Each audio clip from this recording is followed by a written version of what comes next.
The 3-step giving plan every entrepreneur should have.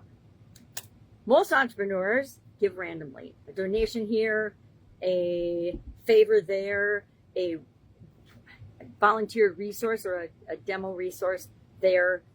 And at the end of the year, they find themselves scrambling with nothing to show for, because they have nothing to show for it. A receipt here, a receipt there.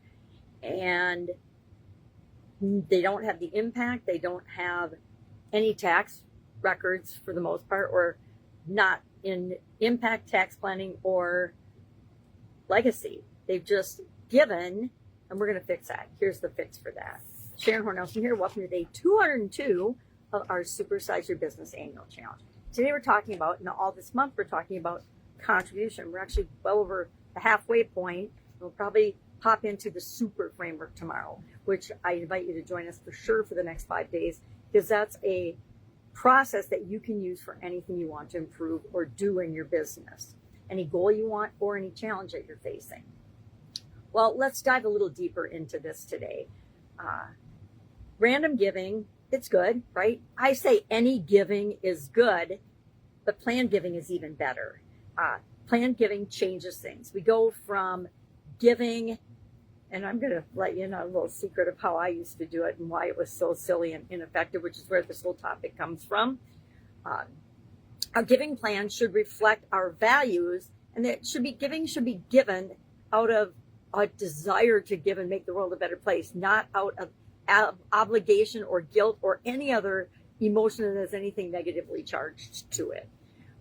If you don't care about a cause, don't support it. Don't donate to it.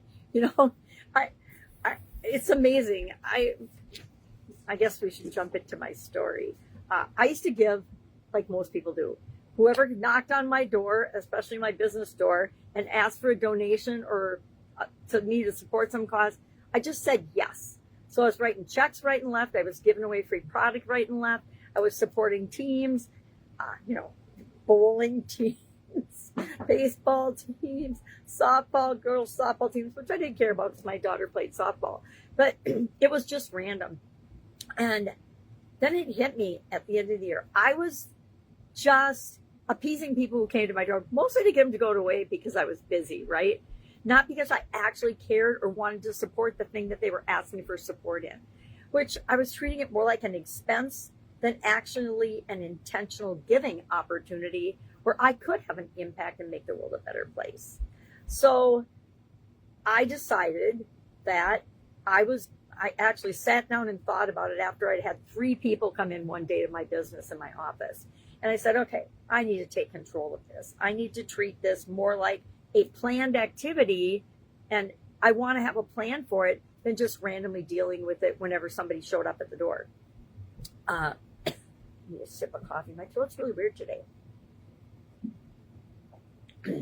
So I had a 3-point plan. I was going to donate based on my time, me personally, and then I volunteered some of the people in my organization too, because that's what good company owners do, right? We volunteer the services and skills of our folks, as long as they support the organization that was asking to. My money, writing a check for things, or handing them some cash, and then my voice by supporting and talking about certain things that I care about in order to support those organizations. So it's a 3-part plan. And the lesson I learned was that the next year I actually gave less to charity. And what kind of triggered all this was it was the end of the year. It was tax time, right? Not the end of the year. It was tax time. And I was getting records and things together for my accountant because that was my job. I get the information to him and he would take care of my taxes with his magic and deal with and prepare everything I needed to do for me. That was the first thing I farmed out in my business, by the way, was accounting and taxes and things like that. But I realized that next year, the one year I had given more than ever, and I had no idea. I was running around like a chicken with my head cut off, trying to find all the donations we'd made so that we could have a tax write-off, right? And so then the next year, after I implemented this system, everything was in one place because I decided I would keep everything in one place and keep it organized. And we actually donated less that year than the year that triggered this whole thing.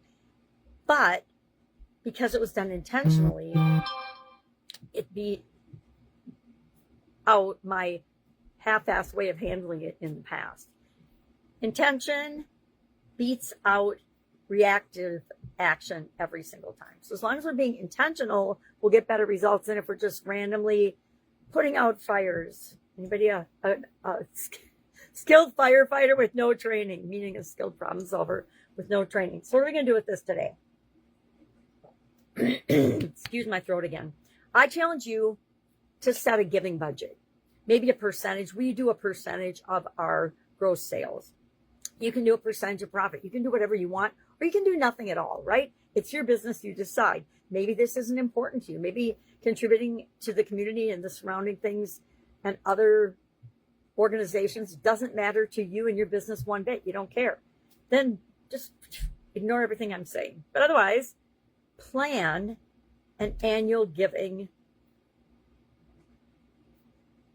Break it down any way you want to. Like I said, I do my time, my resources, money, and my voice. What am I going to actually physically support by supporting it and talking about it? What am I going to support financially?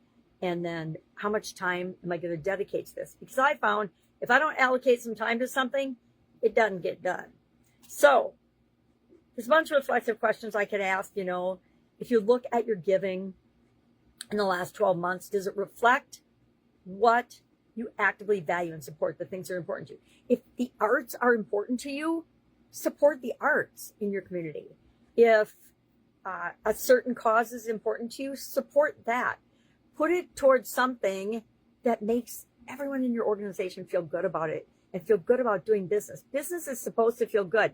Doing business and being in business allows us to support the things that are important to us and the things that we care about, if they're not a part of our business already. Are you giving out of conviction or are you giving out of obligation?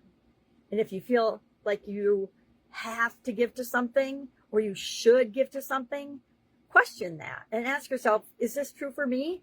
And if it's not, stop doing it. You don't have to do anything. That's why you got your own business. You get to make up your own rules. One of my favorite things about it. If you are struggling with this or any other business topic, I invite you to join us in our Supersize Your Business freemium school community. If you would like an invitation to that, just hit me up and let me know. Hang up on that. I apologize. Life, right? It's always in the way, or it's always happening. It's not always in the way. It's always happening to us and for us. That's a better perspective for today. I was inviting you to join us in the Supersize Your Business School. It's free. Just put me in the comments below and I will send you the link. Go out, make it an amazing day, and I will, of course, be with you tomorrow. And now I better call my sister back. Bye.